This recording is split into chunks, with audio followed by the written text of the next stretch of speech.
Сега, во ова време што очекуваме сите? И јас како вработена, и компаниите, и клиентите на компаниите очекуваат и сакаат процесот на работа со документи, нивно подпишување да биде брз и едноставен и сите преферираме, ако може кога се работи со документи, да ги разменуваме и подпишуваме на едноставен начин и сето тоа да си го завршиме од компјутер, таблет или мобилен телефон од било каде. И сега, сето ова е возможно и ова беше еден предизвик на КИПС како давател на квалификувани услуги да направи една моќна алатка, комплетна платформа за работа со електронски документи и нивно подпишување,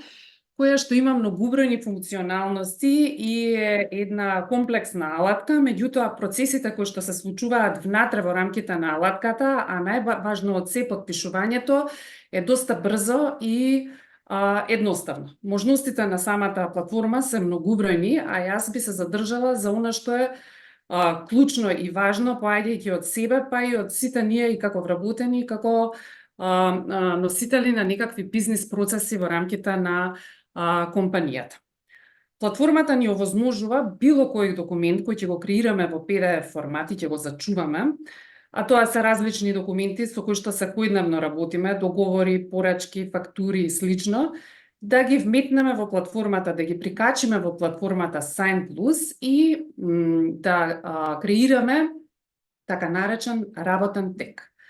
Во ваквите работни текови кои што се креираат во Sign Plus, може да се прикачат еден или повеќе документи, што е исклучително актуелно и интересно, заради тоа што подпишување на многу документи е нешто кое што на сите нас, кога е во прашање подпишување, на хартија ни представува комплициран и сложен процес кој што ни одзема многу време. Откако ќе го прикачиме документот во работниот тек или документите во работниот тек, дефинираме подписници кои што треба да го подпишат документот, кои што може да бидат еден или повеќе, неограничен бројот на подписниците, неограничен бројот на подписниците и на еден документ и на повеќе документи кои што ќе се прикачат во работниот тек.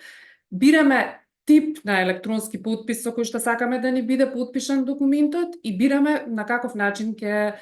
биде подпишан документот. Самите подписи во моментот на подпишување со себе имаат и временски жиг кој што овозможува долготрајна валидност на самиот документ.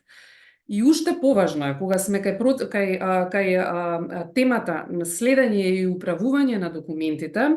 е тоа што самата платформа нуди можност во живо да следиме се што се случува со нашиот работен тек во кој што ги имаме прикачено документите. Тоа значи дека имаме ревизорска трага за секоја активност на сите подписници. Значи, тој што ќе ја прими пораката, не може да одрече дека ја примил пораката. Исто така, документите одреден период може да ги сочувате во платформата и затоа ви треба одреден простор во платформата, меѓутоа самата платформа не нуди можност за архивирање. Од поодреден период документите треба да бидат повлечени од платформата или избришани, но најважно од се е што вие во секој момент на платформата имате ревизорска тага за тоа што се случило со работниот тек, кој кога подпишал, во колку часот, и подетално за ова ќе видиме во демото кога ќе ни презентира колешката Исидора.